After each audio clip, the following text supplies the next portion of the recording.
नमस्कार दोस्तों, आप सभी का स्वागत है हमारे YouTube channel VCS basic physics में। आज की इस वीडियो में हम कक्षा 12 भौतिक विज्ञान माध्यमिक शिक्षा बोर्ड राजस्थान अजमेर द्वारा आयोजित बोर्ड परीक्षा 2022 को मद्देनजर रखते हुए महत्वपूर्ण प्रश्नोत्तर की सीरीज प्रारंभ कर रखी है और आज हम नाभिक वाले चैप्टर के महत्वपूर्ण प्रश्नोत्तर देखने वाले हैं। विद्यार्थियों, सबसे पहले देख लीजिए अंक विभाजन। ये जो अंक विभाजन है हमने बोर्ड द्वारा जारी ब्लूप्रिंट के आधार पर बताया है। देखिए, इस चैप्टर में से हमें एक वस्तुनिष्ठ प्रश्न मिलने वाला है 1 अंक का।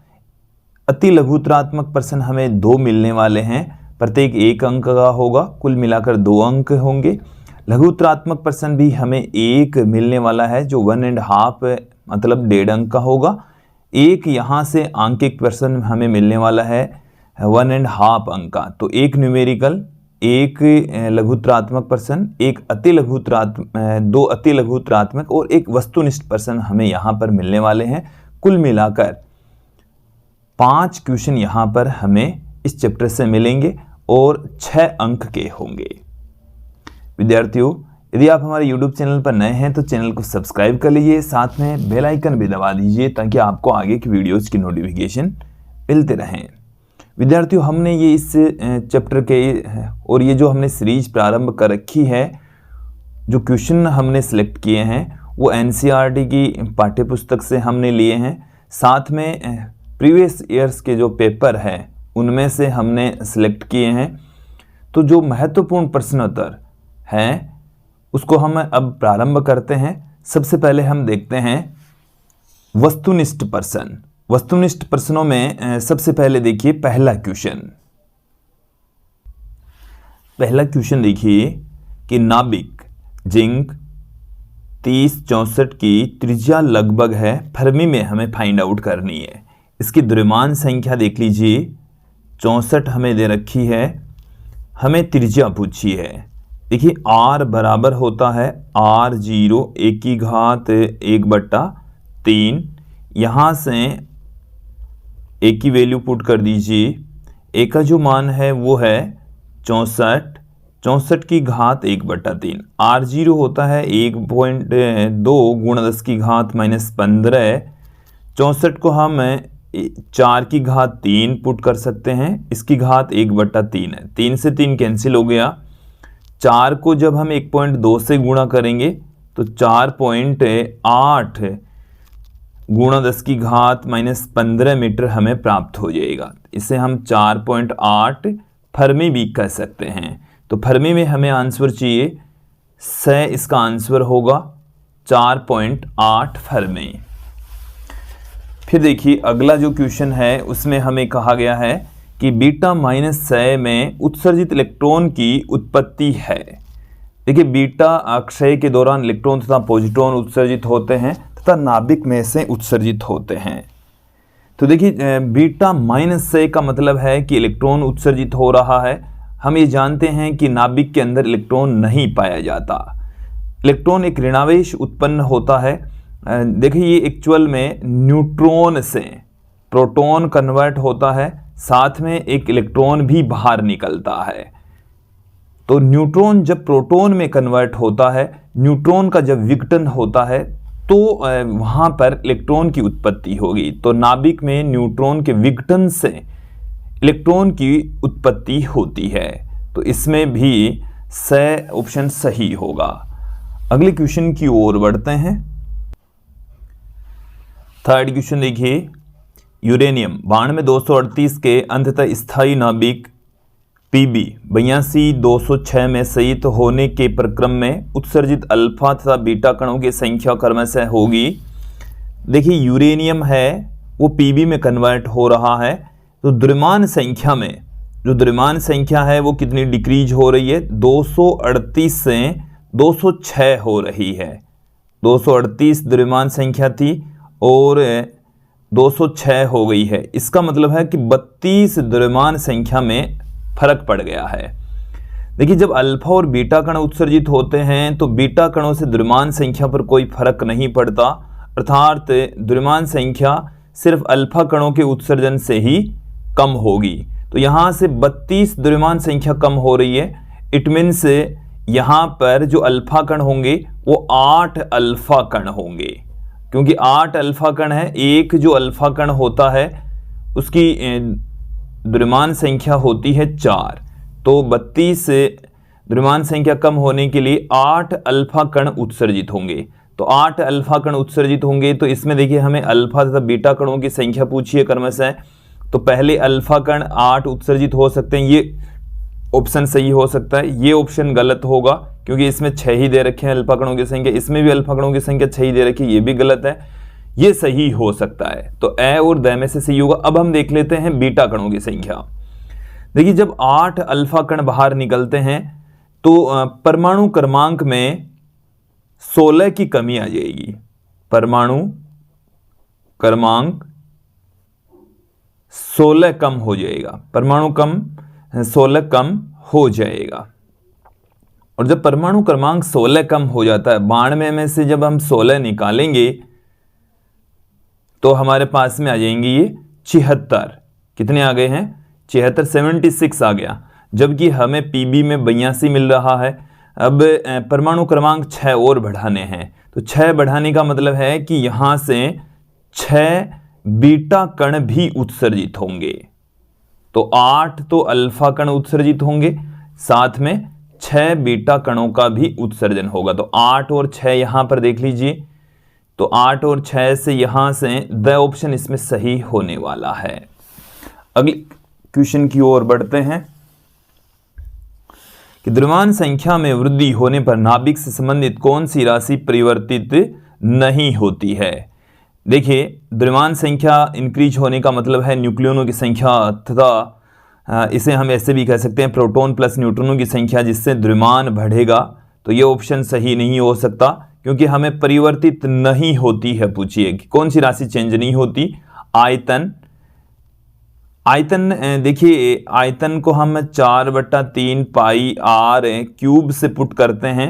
इसे हम 4/3 पाई r0 क्यूब ए से भी लिख सकते हैं। तो जो आयतन होता है वो तो द्रव्यमान संख्या के समानुपाती होता है, तो ये राशि भी चेंज होती है, बंधन ऊर्जा भी चेंज होती है, घनत्व चेंज नहीं होता है। तो इसमें द ऑप्शन सही होने वाला है।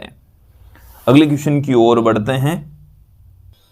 5वां क्वेश्चन देखिए कि दो विभिन्न नाभिकों की द्रव्यमान संख्याएं 3 व 81 है, तो उनकी त्रिज्याओं का अनुपात क्या होगा। हमें दो नाभिक दे रखे हैं जिनकी द्रव्यमान संख्याएं 3 और 81 हमें दे रखी है। हमें उनकी त्रिज्याओं का अनुपात पूछा है, तो R1 बट्टे में R2 बराबर हम लिख सकते हैं R0 A1 की घात 1/3 बट्टे में R0 A2 की घात 1/3, जिसे हम A1 अपॉन A2 की घात 1/3 भी लिख सकते हैं।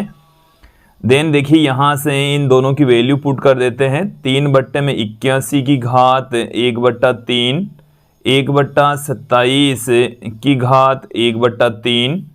इसे हम इस तरीके से भी लिख सकते हैं R1 बट्टे में R2 बराबर, देखिए 1 की घात 1/3 से कोई इफेक्ट नहीं पड़ेगा। 27 को मैं लिख देता हूँ 3 की घात 3 और उसकी घात है 1/3, तो 1/3 हमें मिल जाएगा। तो R1 तथा R2 का जो अनुपात है वो 1:3 के इक्वल होगा। इसमें ऑप्शन सही होने वाला है। अगले क्वेश्चन की ओर बढ़ते हैं। जो छठा क्वेश्चन है वो देखिए क्या है कि किसी नाभिक में प्रतिन्यूक्लियन बंधन ऊर्जा दर्शाती है, उसके स्थायित्व को बताती है। उसके स्थायित्व को, जितनी ज़्यादा प्रतिन्यूक्लियन बंधन ऊर्जा होगी वह नाभिक उतना ही ज़्यादा स्थायी होगा। तो स्थायित्व को रिप्रेजेंट करती है। छठे क्वेश्चन का ऑप्शन सॉल्यूशन होगा, आंसर होगा ए। फिर देखिए 7वां क्वेश्चन देखेंगे, किसी तारे में ऊर्जा उत्पत्ति का मुख्य कारण होता है रासायनिक अभिक्रिया, नहीं। भारी नाभिक का विखंडन, नहीं। भारी नाभिक का संलयन, ये भी नहीं होगा। हल्के नाभिक का संलयन। तारों के अंदर एक्चुअल में क्या होता है, हाइड्रोजन परमाणुओं का संलयन होकर हीलियम का निर्माण हो रहा है, या हीलियम नाभिकों का संलयन होकर कार्बन का निर्माण हो रहा है, तो हल्के नाभिकों का वहां पर संलयन हो रहा है। इसमें स ऑप्शन सही होने वाला है। अगले क्वेश्चन की ओर बढ़ते हैं। 8वां क्वेश्चन देखेंगे कि संलयन अभिक्रिया उच्च ताप पर होती है क्योंकि परमाणु उच्च ताप पर आयनीकृत हो जाते हैं। देखिए परमाणु उच्च ताप के ऊपर संलयन अभिक्रिया के अंदर क्या होता है, एक्चुअल में दो हल्के नाभिक आपस में मिलकर एक भारी नाभिक का निर्माण करते हैं और नाभिकों के मध्य प्रतिकर्षण बल लगता है, और जब हम नाभिकों को उच्च ताप देते हैं तो उनके मध्य लगने वाला जो प्रतिकर्षण बल है उनके विरुद्ध उनको गतिज ऊर्जा मिल जाती, तत्पश्चात नाभिक के संलयन अभिक्रिया होती है। तो इसमें द ऑप्शन सही होगा। एक बार देख लीजिए कि नाभिकों के मध्य प्रतिकर्षण के विरुद्ध गतिज ऊर्जा पर्याप्त होती है। अगले क्वेश्चन की ओर बढ़ते हैं। देखिए अगले क्वेश्चन के अंदर हमें कहा गया है कि जब दो ड्यूटेरियम नाभिक संलयित होकर ट्रिटियम का नाभिक का बनाते हैं तब प्राप्त होता है। इसे आप समझ लीजिए, हमारे पास में दो, ये एक ड्यूटेरियम का नाभिक, ये दूसरा ड्यूटेरियम का नाभिक, तो ये ट्रिटियम हमें प्राप्त हो रहा है, H13 प्राप्त हो रहा है। तो यहाँ पर देखेंगे एक हमें परमाणु क्रमांक तथा प्रोटॉन यहाँ पर हमें प्राप्त होने वाला है, प्रोटॉन यहाँ पर प्राप्त हो जाएगा। तो देखिए जिसका परमाणु क्रमांक भी 1 के इक्वल हो और द्रव्यमान संख्या भी 1, तो ये प्रोटॉन यहाँ पर उत्सर्जित होने वाला है। द ऑप्शन इसमें सही होगा। अगले क्वेश्चन की ओर बढ़ते हैं। 10वें क्वेश्चन के अंदर हमें कहा गया है कि निम्न अभिक्रिया में रेडियोधर्मी किरणें किस क्रम में उत्सर्जित होती है। तो यहाँ पर आप देखेंगे अक्ष से ये वाई में कन्वर्ट हो रहा है, द्रव्यमान संख्या पर कोई फर्क नहीं पड़ रहा, बट परमाणु क्रमांक 1 बढ़ गया है। परमाणु क्रमांक 1 बढ़ गया है, इट मीन्स यहाँ पर बीटा पार्टिकल उत्सर्जित होंगे। तो देखिए ये दोनों जो ऑप्शन है वो तो गलत हो गए हैं, ये दोनों ही सही नहीं होंगे, इसमें ब और द में से होगा। अब यहाँ से आप देखें कि परमाणु क्रमांक 4 से और द्रव्यमान संख्या 4 से और परमाणु क्रमांक 2 से कम हो गया है, तो अल्फा पार्टिकल यहाँ पर बाहर निकलेगा, जो कि इस ऑप्शन में सही है। यहाँ पर परमाणु क्रमांक और द्रव्यमान संख्या में भी कोई फर्क नहीं पड़ रहा, इसका मतलब गामा पार्टिकल बाहर निकलेगा, तो बीटा, अल्फा और गामा ऑप्शन ब इसमें सही होने वाला है। अगले क्वेश्चन की ओर बढ़ते हैं। 11वां क्वेश्चन देखिए। अब हम यहाँ पर लघुत्तरात्मक, अति लघुत्तरात्मक प्रश्न स्टार्ट करने जा रहे हैं। 11वां जो क्वेश्चन है वो है नाभिकीय रिएक्टर में नियंत्रक छड़ों का कार्य बताइए। देखिए नाभिकीय रिएक्टर एक नियंत्रित श्रृंखला अभिक्रिया का उदाहरण होता है, और जो नियंत्रक छड़ हैं उनका जो कार्य है वो देख लीजिए कि ये अभिक्रिया की, यहाँ पर विखंडन अभिक्रिया को नियंत्रित करता है। विखंडन अभिक्रिया की गति को नियंत्रित करता है। एक्चुअल में जो नियंत्रक छड़ें होती है न्यूट्रॉनों का अवशोषण करके अभिक्रिया की गति को नियंत्रित करते हैं। अगला क्वेश्चन देखिए। बीटा माइनस क्षय में परमाणु क्रमांक में क्या परिवर्तन होता है। बीटा माइनस क्षय में हमें पूछा है। देखिए जो 12वां क्वेश्चन है उसका सॉल्यूशन देखेंगे कि जैसे ये हमारे पास में कोई नाभिक है, परमाणु क्रमांक Z, द्रव्यमान संख्या A, और जब इसमें से बीटा पार्टिकल बाहर निकलता है तो ये Y में कन्वर्ट हो जाता है। परमाणु क्रमांक में 1 की बढ़ोतरी हो जाएगी, द्रव्यमान संख्या अपरिवर्तित रहता है। जहाँ पर बीटा माइनस का मतलब है एक इलेक्ट्रॉन बाहर निकल रहा है, इलेक्ट्रॉन के साथ में सदैव एक अति सूक्ष्म पार्टिकल एंटी न्यूट्रिनो भी बाहर निकलेगा। तो यहाँ पर जब बीटा -6 होता है तो परमाणु क्रमांक 1 से बढ़ जाता है। तो इसका आंसर क्या है? परमाणु क्रमांक 1 से बढ़ जाएगा। परमाणु क्रमांक 1 से बढ़ जाता है, 1 से बढ़ जाता है। क्लियर? अगले क्वेश्चन की ओर चलते हैं। 13वां देखिए क्वेश्चन देखेंगे आप कि एक रेडियो एक्टिव पदार्थ अक्ष के क्षय से प्राप्त Y2 की द्रव्यमान संख्या व परमाणु क्रमांक क्या होगा? हमारे पास में एक नाभिक है जिसका परमाणु क्रमांक 72, द्रव्यमान संख्या है 180। जब इसमें से अल्फा क्षय होता है तो Y1 प्राप्त होता है, बीटा क्षय होगा तो Y2 प्राप्त होगा।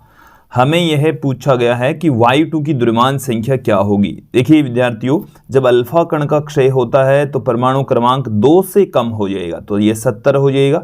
द्रव्यमान संख्या 4 से कम हो जाएगी तो 176 हो गया।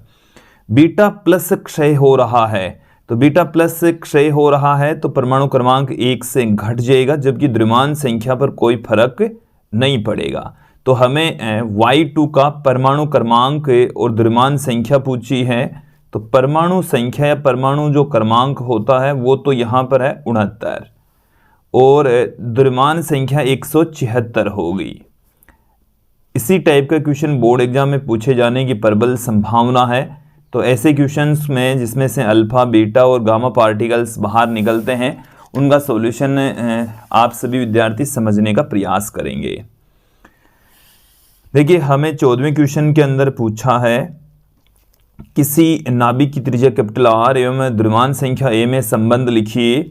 इस पर आधारित हमने एक क्वेश्चन भी कर लिया है। R बराबर R0 1 की घात 1/3 ये द्रव्यमान संख्या तथा त्रिज्या के मध्य रिलेशन होता है। अगले क्वेश्चन की ओर बढ़ते हैं। हमें कहा गया है एक एटॉमिक मास यूनिट के तुल्य ऊर्जा मेगा इलेक्ट्रॉन वोल्ट में लिखिए। सिर्फ लिखना है। 931.5 मेगा इलेक्ट्रॉन वोल्ट ऊर्जा होती है। देखिए एक जो एटॉमिक मास यूनिट होता है, एक AMU, ये बराबर होता है 1.66053 इंटू 10⁻⁻27 किलोग्राम के। तो एक एटॉमिक मास यूनिट है वो 1.66053 इंटू 10⁻⁻27 किलोग्राम के इक्वल होता है। इसको यदि हम आइंस्टीन के द्रव्यमान ऊर्जा संबंध के अकॉर्डिंग ऊर्जा में कन्वर्ट करें तो 931.5 मेगा इलेक्ट्रॉन वोल्ट के तुल्य होगी।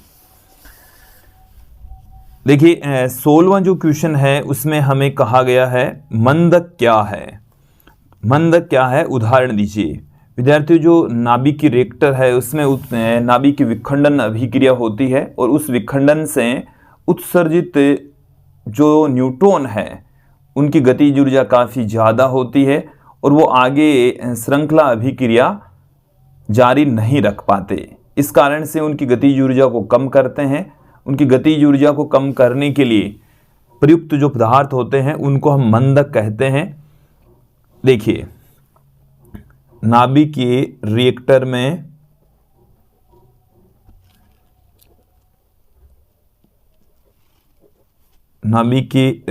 में विखंडन अभिक्रिया से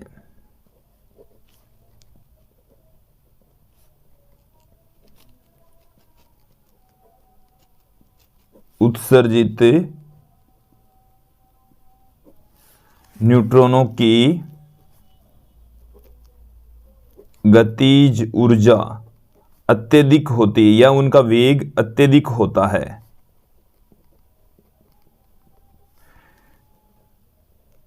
वेग को कम करने के लिए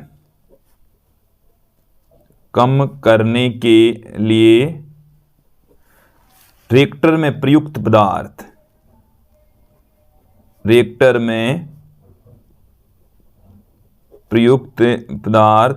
मंदक कहलाते हैं। प्रयुक्त पदार्थ ही क्या कहलाते हैं? मंदक कहलाते हैं। अब देखिए मंदकों के कुछ उदाहरण। साधारण जल भी मंदक के रूप में काम करता है।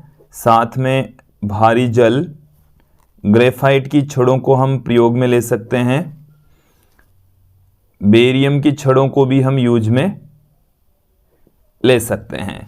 तो साधारण जल हो सकता है, भारी जल, ग्रेफाइट, बेरियम, ये सब मंदक के उदाहरण होते हैं।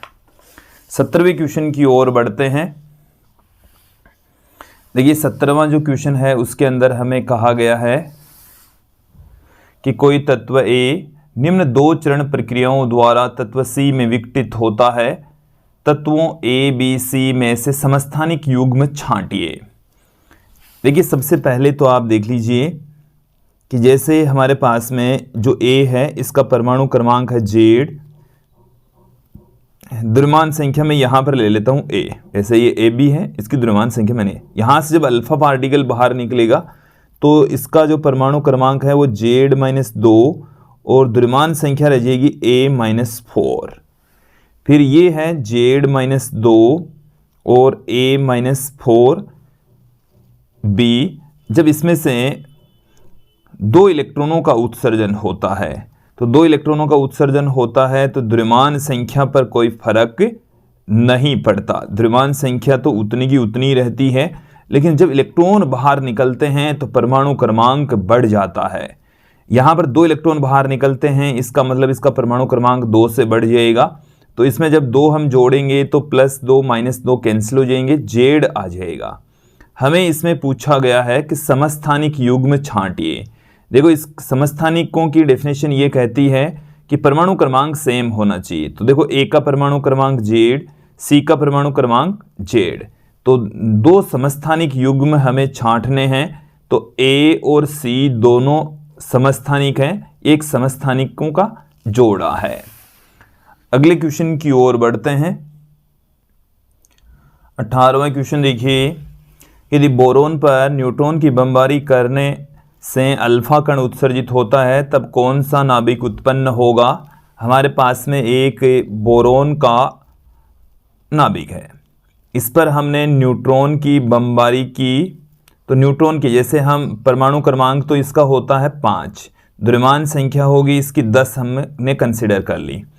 तो देखिए नाभिक यहाँ पर बोरोन 11 बन जाएगा और यहाँ से अल्फा कण का उत्सर्जन होता है। बोरोन 11 बन गया। चाहे आप इसको इस तरीके से दिखा सकते हैं, सीधा ही इसका उत्सर्जन कर सकते हैं। तो यहाँ से एक तो 2He4 बन रहा है, अल्फा कण का उत्सर्जन हो रहा है। साथ में यहाँ पर अब देखो क्या बनेगा, इन दोनों से देख लीजिए या इसी से ही देख लीजिए, हमें लिथियम प्राप्त होगा, परमाणु क्रमांक 3, द्रव्यमान संख्या 11। देखो द्रव्यमान संख्या से कोई लेना देना नहीं है, परमाणु क्रमांक 2 और 3 5, इधर भी 2 मतलब 5 ही रहेगा। तो यहाँ पर हमें नया जो नाभिक है वो लिथियम का प्राप्त होने वाला है।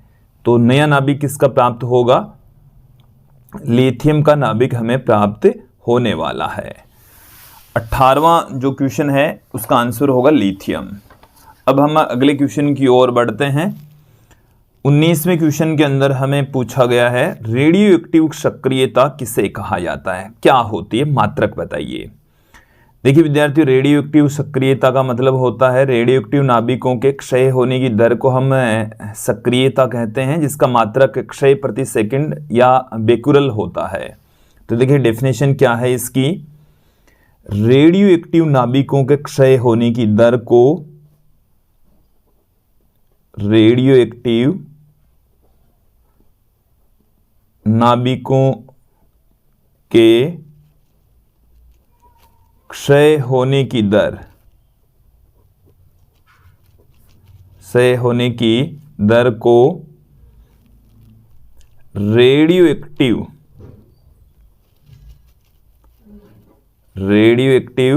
सक्रियता कहते हैं। रेडियो एक्टिव सक्रियता कहते हैं। देखिए इसका फॉर्मूला R बराबर होता है dN/dt। क्षय होने के कारण से यहां पर एक नेगेटिव साइन भी प्राप्त होता है। आप यहां पर देखेंगे R का मात्रक होता है क्षय प्रति सेकंड। इसे हम बेक्यूरल भी कहते हैं, बेक्यूरल भी कहा जाता है। फिर देखिए अगला क्वेश्चन, परमाणु द्रव्यमान मात्रक क्या होता है? ये अति सूक्ष्म द्रव्यमान का मापन करता है, ये एक द्रव्यमान की इकाई होती है। परमाणु द्रव्यमान मात्रक, परमाणु द्रव्यमान मात्रक, एटॉमिक मास यूनिट, इसको हम AMU से भी पुट करते हैं। देखिए इसकी डेफिनेशन क्या है, कार्बन 12 के द्रव्यमान का 12वां हिस्सा, ये एक्चुअल में है क्या, मात्रक क्या होता है, ये द्रव्यमान की इकाई है। पहला बिंदु तो यही आपको पुट करना है, द्रव्यमान की इकाई है, द्रव्यमान का ये मात्रक होता है। इसकी डेफिनेशन क्या है, कार्बन 12 के द्रव्यमान का 12वां हिस्सा, द्रव्यमान का 12वां हिस्सा, कार्बन 12 के द्रव्यमान का 12वां हिस्सा परमाणु द्रव्यमान मात्रक कहलाता है। परमाणु द्रव्यमान मात्रक कहलाता है। एटॉमिक मास यूनिट इसे हम कहते हैं, एक AMU से इसको हम लिखेंगे। तो ये होता है कार्बन 12 का द्रव्यमान बट्टे में 12, तो ये होता है 1.66000539 इंटू 10⁻⁻27 किलोग्राम के इक्वल प्राप्त होने वाला है। एक बार देखिए दोबारा लिख देता हूं मैं, 1.660539, यहाँ पर 2 जीरो आ गए हैं, 539 इंटू 10⁻⁻27 किलोग्राम। क्लियर। अगले क्वेश्चन की ओर बढ़ते हैं। क्षय नीतांक किसे कहते हैं? देखिए क्षय नीतांक होता है लैम्बडा, और देखिए हमारे पास में एक रिलेशन होता है n बराबर n0 exponential minus lambda t, और यहाँ से हम इस t का मान 1/λ पुट करेंगे। t बराबर क्या पुट कर दें, 1/λ रखने पर ये जो लैम्बडा है यही क्षय नीतांक कहलाता है।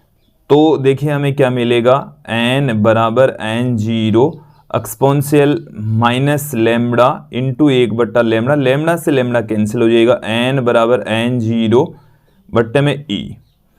तो देखिए समय के व्युत्क्रम का वह मान जिस पर रेडियोएक्टिव नाभिकों की संख्या प्रारंभ में नाभिकों की संख्या की 1/e गुणा रह जाए, 1/e का जब हम भाग लगाएंगे तो यहाँ पर हमारे पास में 0.368 आ जाएगा, तो या 0.368 गुणा रह जाए, या इसको हम ऐसे भी कह सकते हैं कि n0 का 36.8%, 36.8% भी इसको हम कह सकते हैं।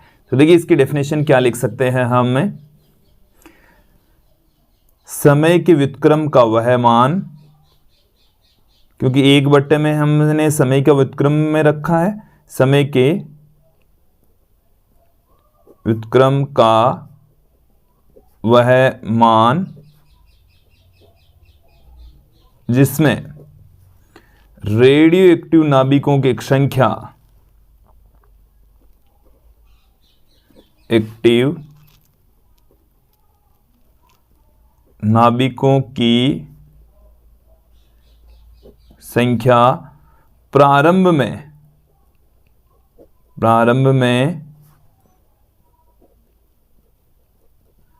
नाभिकों की संख्या की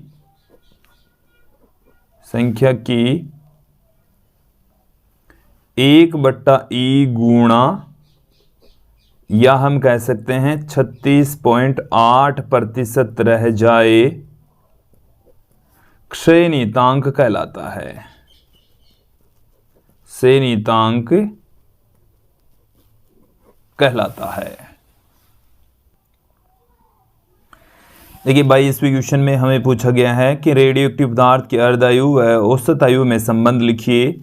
अर्धायु T½ बराबर होता है 0.693 अपॉन लैम्बडा, और जो औसत आयु होती है वो होती है 1/λ।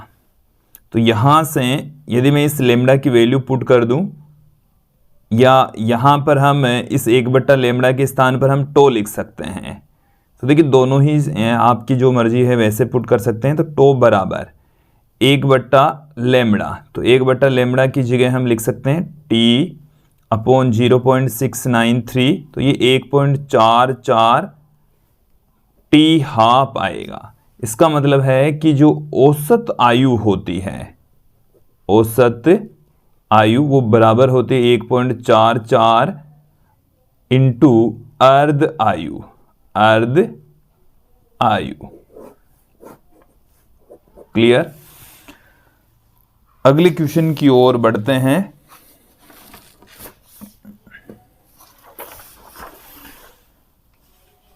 अल्फा क्षय की सामान्य अभिक्रिया लिखिए। देखिए अल्फा क्षय के लिए सामान्य अभिक्रिया में ये, जैसे हमने कंसीडर कर लिया हमारे पास में कोई नाभिक है अक्ष जिसका परमाणु क्रमांक Z, द्रव्यमान संख्या A, और जब इसमें से अल्फा कण का क्षय होता है तो ये Y में कन्वर्ट हो जाता है, जिसका परमाणु क्रमांक Z-2, द्रव्यमान संख्या A-4। ये यहाँ पर अल्फा कण का उत्सर्जन होता है, जिसे हम 2He4 से भी पुट कर सकते हैं। साथ में ऊर्जा का भी उत्सर्जन होता है। ये अल्फा क्षय की एक सामान्य अभिक्रिया हमने आपके सामने रखी है। फिर देखिए नाभिकीय बंधन ऊर्जा किसे कहते हैं, न्यूक्लियर बाइंडिंग एनर्जी होती क्या है। तो देखिए विद्यार्थियों, यदि हम किसी नाभिक की बात करें तो उनके अलग अलग न्यूक्लियनों का द्रव्यमान और नाभिक का द्रव्यमान दोनों में डिफरेंस होता है। अलग अलग न्यूक्लियनों के द्रव्यमान से नाभिक का द्रव्यमान कम होता है। द्रव्यमान में आई यह जो कमी है, जिसे हम द्रव्यमान क्षति कहते हैं, वो आइंस्टीन के द्रव्यमान ऊर्जा संबंध के अकॉर्डिंग ऊर्जा में कन्वर्ट हो जाती है। तो देखिए यही मैं पुट करने वाला हूं कि नाभिक में पाए जाने वाले न्यूक्लियनों का अलग अलग द्रव्यमान, जाने वाले न्यूक्लियनों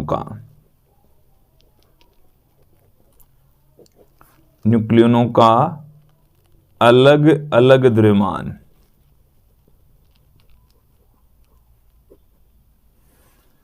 अलग अलग द्रव्यमान, अलग अलग द्रव्यमान से नाभिक का द्रव्यमान कम होता है। नाभिक का द्रव्यमान कम होता है। द्रव्यमान में आई इस कमी को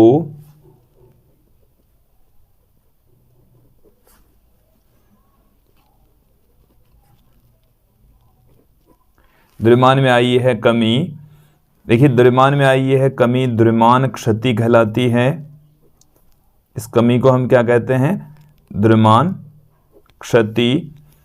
द्रव्यमान में आई है कमी द्रव्यमान, आइंस्टीन के द्रव्यमान ऊर्जा संबंध के अकॉर्डिंग, आइंस्टीन के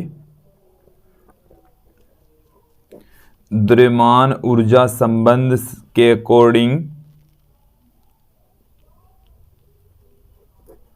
संबंध के अनुसार ऊर्जा में रूपांतरित हो जाती है,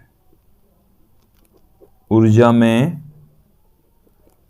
रूपांतरित हो जाती है, जिसे नाभिकीय बंधन ऊर्जा कहते हैं। नाभिकीय बंधन ऊर्जा कहते हैं। क्लियर। अगला जो क्वेश्चन है वो देख लीजिए। हमें फिर से एक रेडियो एक्टिव क्षय दिखाया गया है कि एक रेडियो एक्टिव नाभिक का क्षय निम्न प्रकार से होता है, A1 में, A2 फिर A3 में और अंत में A4 में कन्वर्ट हो रहा है। ए की द्रव्यमान संख्या हमें 180 बता रखी है। ए की द्रव्यमान संख्या हमें कितनी बता रखी है, 180, और परमाणु क्रमांक हमें 72 बता रखा है। A4 के लिए द्रव्यमान संख्या और परमाणु संख्या क्या होगी ये हमें पूछा है। तो यहाँ से देखिए सबसे पहले अल्फा कण का क्षय होता है। अल्फा क्षय होगा तब परमाणु क्रमांक में 2 की कमी आ जाएगी 70, और द्रव्यमान संख्या में 4 की कमी आ जाएगी 176 रह जाएगा। यहाँ पर देखिए बीटा पार्टिकल का उत्सर्जन हो रहा है। हमें यहाँ पर स्पष्ट मैं कर देता हूँ कि यहाँ पर बीटा माइनस पार्टिकल का उत्सर्जन हो रहा है। और जब बीटा माइनस पार्टिकल का उत्सर्जन यहाँ पर होता है तो द्रव्यमान संख्या पर कोई फर्क नहीं पड़ता, जबकि परमाणु क्रमांक 1 से बढ़ जाएगा। परमाणु क्रमांक 1 से बढ़ जाएगा। बीटा माइनस से होता है तो परमाणु क्रमांक 1 से बढ़ जाता है, जबकि द्रव्यमान संख्या पर कोई इफेक्ट नहीं पड़ता। फिर से अल्फा कण का क्षय हो रहा है तो परमाणु क्रमांक में 2 की कमी आ जाएगी, 69 हो जाएगा, जबकि द्रव्यमान संख्या में 4 की कमी आ जाएगी, 172 हमारे पास में रह जाएगा। फिर गामा क्षय हो रहा है तो गामा क्षय से परमाणु क्रमांक और द्रव्यमान संख्या पर कोई फर्क नहीं पड़ता। तो देखिए हमें पूछा है कि A4 के लिए परमाणु क्रमांक और द्रव्यमान संख्या, तो परमाणु क्रमांक तो है 69 मतलब 69 और द्रव्यमान संख्या है 172। क्लियर। अगले क्वेश्चन की ओर बढ़ते हैं। 26वां क्वेश्चन देखिए, हाइड्रोजन बम कौन सी नाभिकीय अभिक्रिया पर आधारित होता है? तो हाइड्रोजन बम है वो नाभिकीय संलयन अभिक्रिया पर आधारित होता है। नाभिकीय संलयन अभिक्रिया पर आधारित होता है। और यदि यहां पर परमाणु बम आता तो वो नाभिकीय विखंडन अभिक्रिया पर आधारित होता। हाइड्रोजन बम नाभिकीय संलयन अभिक्रियाओं पर आधारित होते हैं। देखिए हमें 27वें क्वेश्चन के अंदर एक इक्वेशन दे रखी है कि समीकरण अक्स वाई में कन्वर्ट हो रहा है, में कौन सा रेडियोएक्टिव क्षय हो रहा है। देखिए रेडियोएक्टिव क्षय के अंदर अल्फा, बीटा तथा गामा पार्टिकल बाहर निकलते हैं। यहाँ पर इलेक्ट्रॉन का उत्सर्जन होता है तो यहाँ पर बीटा माइनस क्षय हो रहा है। तो यहाँ पर कौन सा क्षय हो रहा है? तो बीटा माइनस क्षय हो रहा है। इसका आंसर आएगा बीटा माइनस क्षय। अगले क्वेश्चन की ओर बढ़ते हैं। नियंत्रित श्रृंखला अभिक्रिया का उदाहरण बताइए।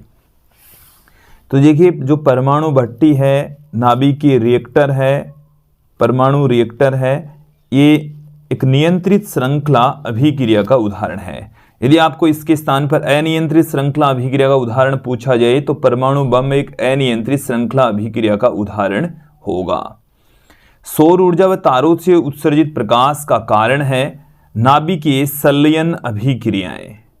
नाभिकीय संलयन अभिक्रियाएं, नाभिकीय संलयन अभिक्रियाओं के कारण से सूर्य और तारों से प्रकाश का उत्सर्जन होता है। देखिए हमें क्या कहा गया है 30वें क्वेश्चन में कि नाभिकीय संयंत्र तथा परमाणु बम के लिए पुनरुत्पादन गुणांक क्या होगा। तो नाभिकीय संयंत्र इसमें नियंत्रित श्रृंखला अभिक्रिया होती है, पुनरुत्पादन गुणांक का मान 1 होता है, जबकि परमाणु बम एक अनियंत्रित श्रृंखला अभिक्रिया का उदाहरण होता है जिसके लिए पुनरुत्पादन गुणांक का मान 1 से अधिक होता है। तो विद्यार्थियों ये थे कुछ अति लघुत्रात्मक, कुछ महत्वपूर्ण अति लघुत्रात्मक प्रश्न। अब हम आगे बढ़ते हैं आंकिक प्रश्नों की ओर। विद्यार्थियों यदि आपने अभी तक हमारे YouTube चैनल को सब्सक्राइब नहीं किया तो चैनल को सब्सक्राइब करें, साथ में अपने फ्रेंड्स के साथ में, क्लासमेट्स के साथ में अधिक से अधिक शेयर भी करें। विद्यार्थियों अब हमने लिए हैं कुछ महत्वपूर्ण आंकिक प्रश्न, और ये जो प्रश्न है वो हमने NCERT की पाठ्यपुस्तक से, साथ में प्रीवियस ईयर्स के पेपर से सिलेक्ट किए हैं। तो हम उम्मीद करते हैं कि आंकिक प्रश्न एक जो आएगा वो इन्हीं क्वेश्चंस में से सिलेक्ट हो जाए या इसी टाइप का सिलेक्ट होना चाहिए। देखिए 1 ग्राम पदार्थ के समतुल्य ऊर्जा को परिकलित कीजिए। हमें m बराबर दे रखा है 1 ग्राम, जिसको हम 10⁻³ किलोग्राम पुट कर सकते हैं।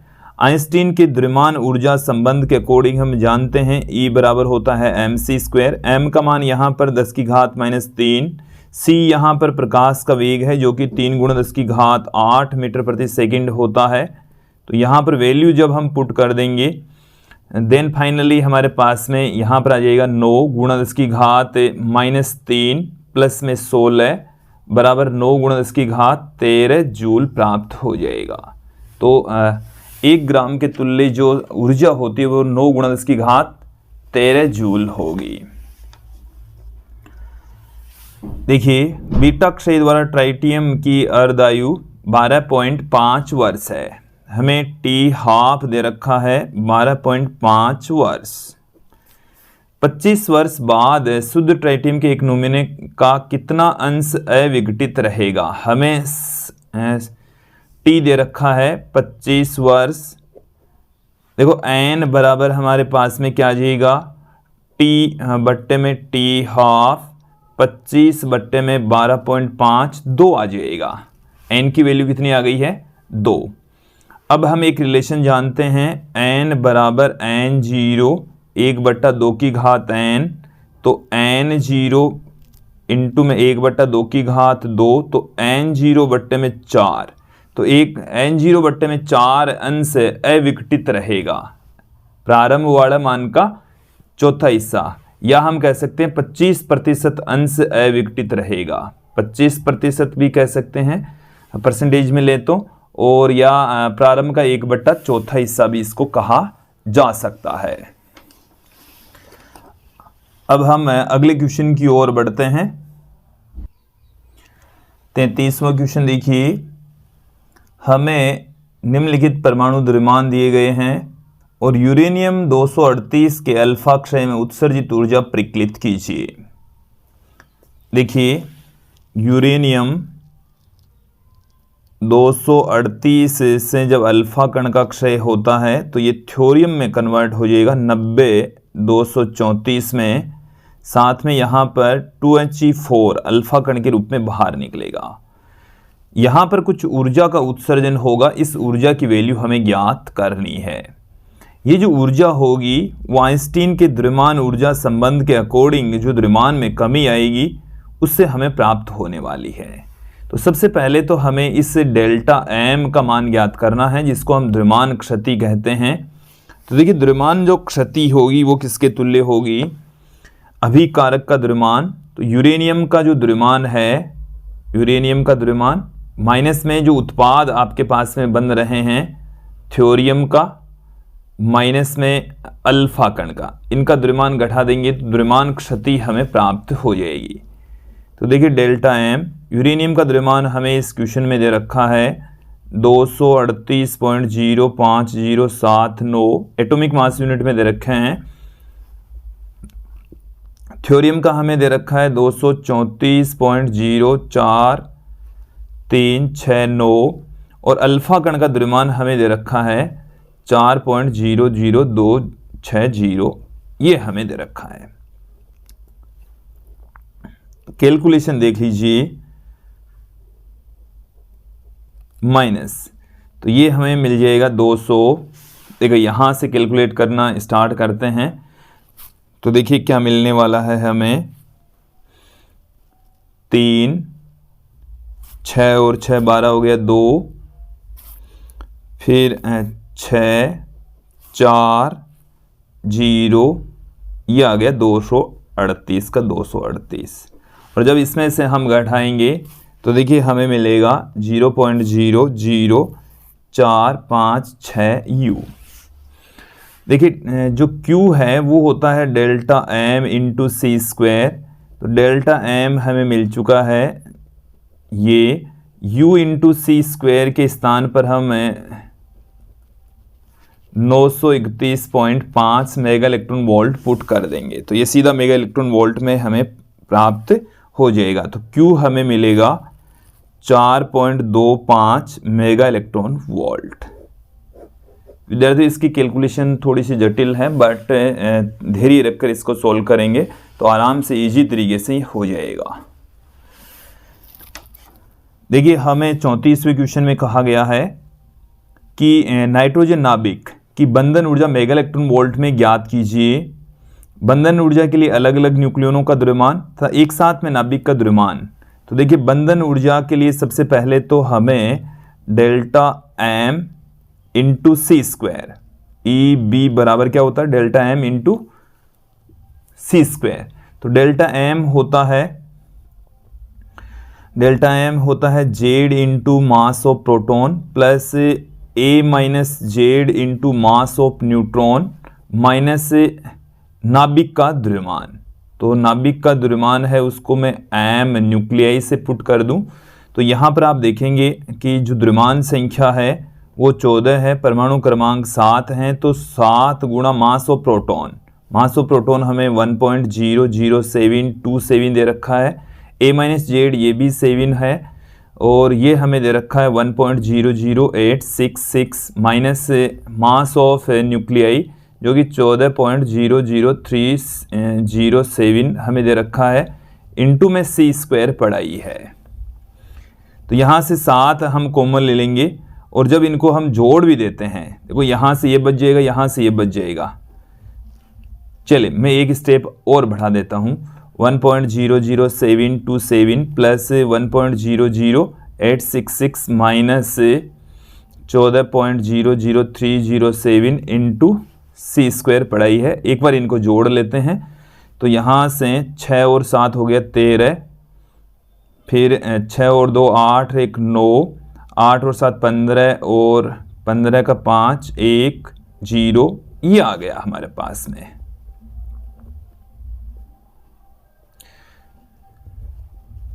इसको हम 7 से भी गुणा कर देते हैं। 7 को जब 3 से गुणा करेंगे तो 21, 63 और 2 65 और 5 से गुणा करेंगे तो 35, 35 और 6 हो जाएगा हमारे पास में 41, 4 हासिल का हो गया 7 और 4 हो गया 11.14 माइनस 14.00370। तो देखिए यहाँ से आपके पास में u के रूप में आएगा ये, तो u के रूप में आएगा तो जो भी वैल्यू आएगी यहाँ से कैलकुलेशन के अंदर उसको 931.5 मेगा इलेक्ट्रॉन वोल्ट से गुणा करते ही इसका आंसर मिल जाएगा। नाभिक की बंधन ऊर्जा हमें प्राप्त हो जाएगी। अगले क्वेश्चन की ओर बढ़ते हैं। हमें देखिए अगले क्वेश्चन के अंदर क्या कहा गया है कि नाभिकीय समीकरणों को पुट करना है। देखिए 35वें क्वेश्चन में रेडियम हमें दे रखा है, परमाणु क्रमांक 88, द्रव्यमान संख्या 226, और जब इसमें से अल्फा क्षय होगा तो परमाणु क्रमांक 2 से कम हो जाएगा, तो रेडोन हमें मिल जाएगा, यहाँ पर आ गया 86, परमाणु क्रमांक 4 से कम हो जाएगा तो 222, साथ में अल्फा कण बाहर निकल जाएगा 2He4, ये अल्फा कण बाहर निकल गया है, साथ में ऊर्जा का भी उत्सर्जन यहाँ पर होने वाला है। तो ये तो आ गई पहली इक्वेशन। फिर हमें दे रखा है फास्फोर से बीटा माइनस से, बीटा माइनस जब क्षय होता है तो देखिए क्या होगा, बीटा माइनस क्षय होने पर परमाणु क्रमांक 1 से बढ़ जाता है, तो 16वां परमाणु क्रमांक है सल्फर का, द्रव्यमान संख्या पर कोई फर्क नहीं पड़ता पर परमाणु क्रमांक 1 से बढ़ जाएगा, साथ में एंटी न्यूट्रिनो कण निकलेगा, ऊर्जा का भी उत्सर्जन होगा। तो ये है बीटा माइनस क्षय। यहाँ पर आप ध्यान रखें एंटी न्यूट्रिनो नामक कण का भी उत्सर्जन होने वाला है। फिर इस इक्वेशन का सॉल्यूशन देखेंगे, कार्बन से बीटा प्लस क्षय हो रहा है, कार्बन से जब बीटा प्लस क्षय होगा तो बीटा प्लस क्षय के दौरान परमाणु क्रमांक 1 से घट जाता है, इसको आप अच्छे से क्लियर कर लीजिए। तो ये बोरोन में कन्वर्ट हो जाएगा, द्रव्यमान संख्या पर कोई फर्क नहीं पड़ेगा, तो यहाँ पर बीटा प्लस क्षय का मतलब पॉजिट्रॉन का उत्सर्जन हो रहा है, तो पॉजिट्रॉन के साथ में ये न्यूट्रिनो नामक कण का उत्सर्जन होता है, ये है बीटा प्लस क्षय। फिर हमें कहा गया है जीनोन का इलेक्ट्रॉन अभिग्रहण, ये हमारे पास में जीनोन है, परमाणु क्रमांक 54, द्रव्यमान संख्या 120, और जब इलेक्ट्रॉन का यहाँ पर परग्रहण होता है, इलेक्ट्रॉन यहाँ पर जुड़ता है -1 0, देन हमें यहाँ पर परमाणु क्रमांक 1 घट जाएगा, 53 वाला प्राप्त होगा, तो 53 परमाणु क्रमांक वाला होता है आयोडीन, द्रव्यमान संख्या पर कोई फर्क नहीं पड़ता। साथ में देखो यदि इलेक्ट्रॉन उत्सर्जित होता है तो उसके साथ में एंटी न्यूट्रिनो कण का उत्सर्जन होता है, लेकिन यहाँ पर इलेक्ट्रॉन का अभिग्रहण हो रहा है, इलेक्ट्रॉन कैप्चर हो रहा है, इलेक्ट्रॉन इसमें समाहित हो रहा है, देन यहाँ पर न्यूट्रिनो नामक कण का उत्सर्जन होगा, साथ में कुछ ऊर्जा का भी उत्सर्जन होगा। तो ये था 35वां क्वेश्चन। अगले क्वेश्चन की ओर बढ़ते हैं। 36वां क्वेश्चन देखेंगे। हमें रेडियम की अर्धायु 77 दिन दे रखी है, इसका क्षय नियतांक पूछा है। तो देखिए अर्ध आयु टी हाफ बराबर होता है 0.693 अपॉन लैम्बडा। तो यहाँ से हम लैम्बडा बराबर क्या पुट कर सकते हैं 0.693 अपॉन टी हाफ। तो यहाँ से आप देखेंगे कि 0.693 अपॉन 77, जब 77 यहाँ पर पुट कर देंगे तो देखिए यहाँ से हमें क्या मिल जाएगा, ये क्षय प्रति दिन में मिलेगा। क्षय प्रति दिन समय होगा वो प्रति दिन में यहाँ पर हमें मिलने वाला है। तो या आप इसको समय को कन्वर्ट भी कर सकते हैं, मिनट में भी या सेकंड में भी कन्वर्ट कर सकते हैं। तो लैम्बडा बराबर हमें क्या मिल रहा है, इसको मैं 693 इंटू 10⁻³ अपॉन 77 से पुट कर देता हूँ। तो ये हमारे पास में क्षय प्रति दिन में आंसर आ चुका है। इसकी आप कैलकुलेशन कर लेंगे तो क्षय प्रति सेकंड में हमें आंसर यहाँ पर मिलने वाला है। यहाँ पर केवल इसका भाग लगाना है, भाग लगाते आंसर आ जाएगा। क्लियर। अगले क्वेश्चन की ओर बढ़ते हैं। ये एक अच्छा क्वेश्चन है, थोड़ा सा डिफरेंट है। बहुत कम ऐसे क्वेश्चन आपने देखे होंगे कि एक रेडियो सक्रिय पदार्थ की अर्धायु 3.6 दिन है। 36 दिन बाद इस पदार्थ के 20 मिलीग्राम मात्रा में से कितना अंश शेष रहेगा। हमें टी हाफ दे रखा है 3.6 दिन और कुल जो समय है वो हमें दे रखा है 36 दिन। हमें देखिए एन बराबर ज्ञात करना है, तो एन बराबर होगा टी बट्टे में टी हाफ। तो टी का जो मान है वो तो है 36 और टी हाफ हमारे पास में है 3.6। तो एन बराबर आ गया 10। एन बराबर कितना आ गया 10 प्राप्त हो गया है। अब देखिए एन बराबर होता है n0 1/2 n। इसे हम m बराबर m0 1/2 n भी पुट कर सकते हैं, ऐसे भी इसको लिख सकते हैं। तो देखो m0 का जो मान है वो हमें दे रखा है 20 मिलीग्राम। 20 मिलीग्राम हमें दे रखा है। इसको हम ग्राम में यदि पुट करना चाहें तो 10⁻³ लगाकर पुट कर सकते हैं, अन्यथा आंसर मिलीग्राम में ही आएगा। तो 20 मिलीग्राम इंटू में हमारे पास में आ गया 1/2 1/2 कितनी आ गई है 10 हमें प्राप्त हो चुकी है। तो 1/2 का जब हम भाग लगाएंगे तब इसका सॉल्यूशन यहाँ पर हमारे पास में मिलीग्राम में मिलने वाला है। तो वैसे अब कैलकुलेशन बची है, इसका करने का सॉल्यूशन मैंने आपको बता दिया है। 20/2 मिलीग्राम इसका आंसर होगा। तो देखिए 10⁵ तो होता है 32। 10⁵ कितना होता है 32 होता है। तो मैं इसको 2⁵ तो 32 इंटू 32 पुट कर देता हूँ। इसका 5 बार में चला गया, इसमें 8 बार में चला जाएगा। 4 का भाग दे दिया मैंने यहाँ पर। तो ये 5 बट्टे में भी 8 × 32 तो पड़ा ही है, ये मिलीग्राम में आएगा। क्लियर। इसको आप सोल्व करिए। अगले क्वेश्चन की ओर बढ़ते हैं। 38वें क्वेश्चन के अंदर हमें कहा गया है कि रेडियो एक्टिव नाभिक मतलब समस्थानिक की अर्धायु टी हाफ है। कितने समय बाद इसकी एक्टिवता प्रारंभिक एक्टिवता की 3.125% रह जाएगी। देखिए हमें अर्ध आयु कितनी दे रखी है, अर्ध आयु दे रखी है टी। अब यहां पर देखिए प्रारंभिक एक्टिवता, प्रारंभिक जो एक्टिवता है वो आप 100% ले लीजिए या आप R0 ले लीजिए। और हमें ये पूछा है, जैसे हम ये कह दें टी समय बाद, हमें टी का मान याद करना है। टी समय बाद एक्टिवता, तो टी समय बाद जो एक्टिवता है R है वो प्रारंभिक एक्टिवता की 3.125%। इसका मतलब ये हो गया कि R0 बट्टे में हमारे को मिल गया है 3.125/100, ये मिल चुका है। ऐसे हम पुट कर सकते हैं, ठीक है। देखिए हम एक रिलेशन जानते हैं, उसी रिलेशन का प्रयोग करेंगे यहाँ पर। r/r0 बराबर होता है 1/2 की घात n।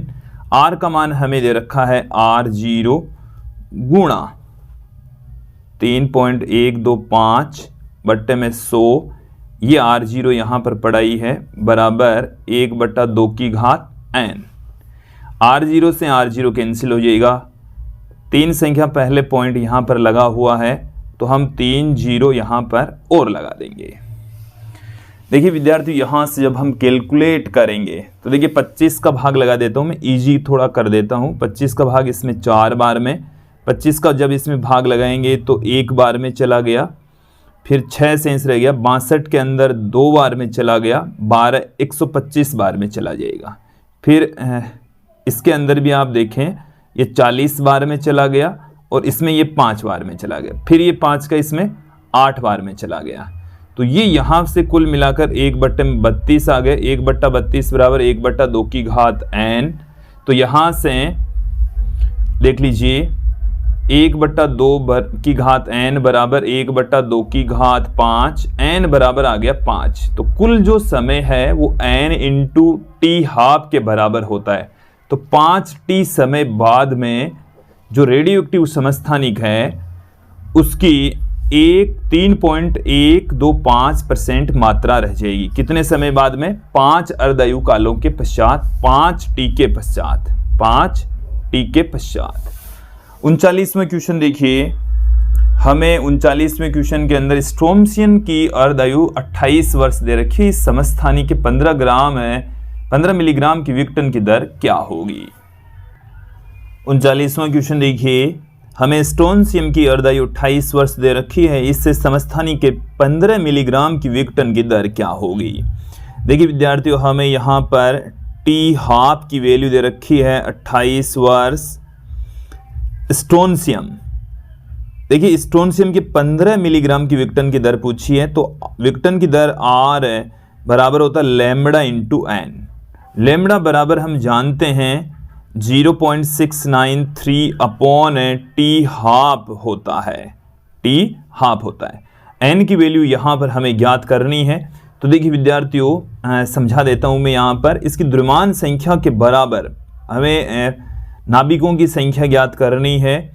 तो देखिए जो 90 ग्राम इसकी द्रव्यमान संख्या के बराबर ग्रामों में मात्रा ले लें।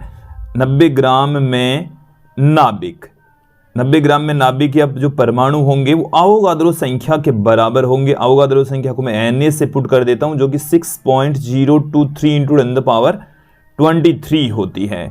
तो 1 ग्राम में जो नाभिकों की संख्या होगी वो 6.023 इंटू 10⁻23 अपॉन 90 हो जाएगी। हमें पूछा है 15 मिलीग्राम। 15 मिलीग्राम का मतलब हो गया है 15 गुणा 10 की घात -3 ग्राम। ग्रामों में ही हमें मात्रा लेकर चलनी है। तो 15 गुणा 10 की घात -3 ग्राम में नाभिकों की संख्या जो कि n, तो 6.023 इंटू 10⁻23 अपॉन 90, और ये गुणा में आ जाएगा। ये किस में आ जाएगा? गुणा में 15 गुणा 10 की घात -3। क्लियर? ये n आ गया है विद्यार्थियों। तो r बराबर क्या होगा? r बराबर लैम्बडा इंटू एन। लैम्बडा की वैल्यू है 0.693 अपॉन टी हाफ इंटू में n का जो मान है वो है 6.023 इंटू 10⁻23 इंटू 1.5। 15 मिलीग्राम है, पॉइंट नहीं है इधर। चलिए मैं फिर से लिख देता हूँ, 15 गुणा 10 की घात -3 बट्टे में 90। टी हाफ की वैल्यू भी मैं पुट कर देता हूँ, 0.693 into 6.023 into 15 into 10⁻20 upon T half की जो वैल्यू है वो 28 वर्ष। तो 28 वर्ष, तो इसको मैं घंटों में कन्वर्ट कर देता हूँ या सेकंडों में कन्वर्ट कर देता हूँ। 365 इंटू 24 इंटू 3600 इंटू 90, तो ये हमारे पास में रेडियो एक्टिव क्षयता की दर आ जाएगी। देखो इसकी कैलकुलेशन से इसका सॉल्यूशन हमें प्राप्त होने वाला है। तो एक बार इसकी कैलकुलेशन देख लेंगे आप। ये जो क्वेश्चन है वो हमने एनसीईआरटी की जो पाठ्यपुस्तक है, एनसीईआरटी की पाठ्यपुस्तक के जो पिछले क्वेश्चन है वहाँ से हमने लिया है। जो एनसीईआरटी की जो पाठ्यपुस्तक है उसके अंदर कैलकुलेशन थोड़ी सी जटिल होती है, वैसे जो क्वेश्चन है वो आसान है।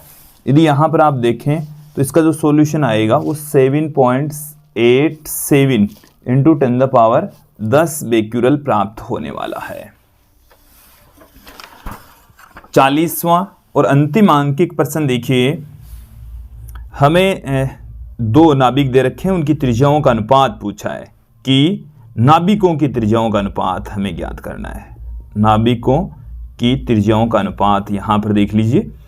तो देखिए इसकी जो द्रव्यमान संख्या है वो 27, दूसरा जो नाभिक है उसकी द्रव्यमान संख्या है 125। उनकी त्रिज्याओं का अनुपात तो R1 बट्टे में R2 बराबर आ गया R0 A1 की घात 1/3 बट्टे में R0 A2 की घात 1/3। R0 से R0 कैंसिल हो गया। A1 बट्टे में A2 की घात कितनी आ गई 1/3, मतलब 27 बट्टे में 125 की घात 1/3। तो R1 बट्टे में R2 बराबर आ गया 3 की घात 3 बट्टे में 5 की घात 3 और उसकी घात है 1/3। तो यह आ जाएगा हमारे पास में 3/5, अर्थात R1 अनुपात R2 बराबर आ गया 3:5। ये एक इजी क्वेश्चन हो जाएगा, आसान सा सवाल हो जाएगा। विद्यार्थियों अब हम इस वीडियो के अंतिम पड़ाव की ओर चलते हैं। यदि आपने अभी तक भी हमारे YouTube चैनल को सब्सक्राइब नहीं किया है तो विद्यार्थियों चैनल को सब्सक्राइब अवश्य कर लीजिए, ताकि आपको अंतिम चैप्टर के वीडियोज भी तुरंत मिल जाए, जल्दी से प्राप्त हो जाए, हमें भी मोटिवेशन मिलता रहे। लघुत्तरात्मक प्रश्नों में देखिए काफ़ी महत्वपूर्ण प्रश्नों को हमने शामिल किया है। समीकरण R बराबर R0 1 की घात 1/3 के आधार पर दर्शाइए कि नाभिक के द्रव्य का घनत्व लगभग अचर रहता है। तो विद्यार्थियों यहाँ से हमें नाभिक का जो घनत्व है उसको सिद्ध करना है कि वो लगभग कांस्टेंट रहता है, अचर रहता है। ये हमने एनसीईआरटी की पाठ्यपुस्तक का क्वेश्चन हमने यहाँ पर शामिल किया है। काफ़ी अच्छा क्वेश्चन लगा हमें, इस वजह से इसको शामिल किया है। अगला जो क्वेश्चन है वो है रेडियोएक्टिव क्षयता का नियम लिखिए, क्षय वक्र भी खींचिए। लघुत्तरात्मक प्रश्न 1.5 नंबर का यहाँ पर पूछा जाएगा, ज़्यादा बड़ा भी नहीं पूछा जाएगा। तो इसमें 2 पार्ट शामिल कर लिए हैं, 1 और आधा नंबर का। फिर 43वां जो क्वेश्चन है उसमें द्रव्यमान क्षति किसे कहते हैं, प्रतिन्यूक्लियन बंधन ऊर्जा का द्रव्यमान संख्या के फलन के रूप में ग्राफ खींचे, ये भी पूछा जा सकता है। इसके साथ में हमें नाभिक की भट्ठी का सरल चित्र बनाते हुए प्रमुख भागों को समझाइए, इसका वर्णन भी पूछा जा सकता है। 45वां क्वेश्चन देखिए, नाभिक के विखंडन और संलयन अभिक्रिया को उदाहरण सहित समझाइए।